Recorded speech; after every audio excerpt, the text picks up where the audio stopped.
So here's how you can use a Dropbox on the iPad. Let me show you how it works. If it's your first time in here, most definitely subscribe for more tutorials and videos like this one. So Dropbox is a cloud storage, something like the Google Drive or the iCloud Drive, but it's from a different brand or platform. So in order to start using that, you need to have the app ready. So you just go to the App Store, look up the Dropbox, right? You should be able to download it for free and you can just start using that. You get inside and you can, of course, log in with multiple different methods. I logged in with my Google account, so that's pretty nice that I don't have to set up like a separate account. I just log in with my existing Gmail.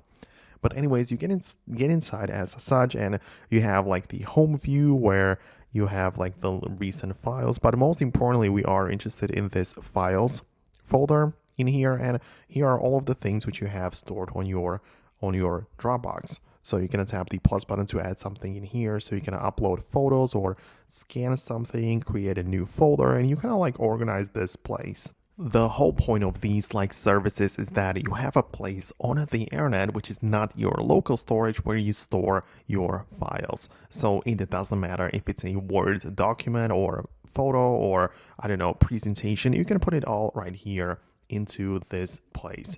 However, for free, we have, I believe, 2 gigabytes of storage available, right? So you can see that it shows you how much you already have taken up, but you can as well just upgrade to a more like premium plan where you get like 2 terabytes or you get even more, right? So it depends on your needs, but that's how you can do this.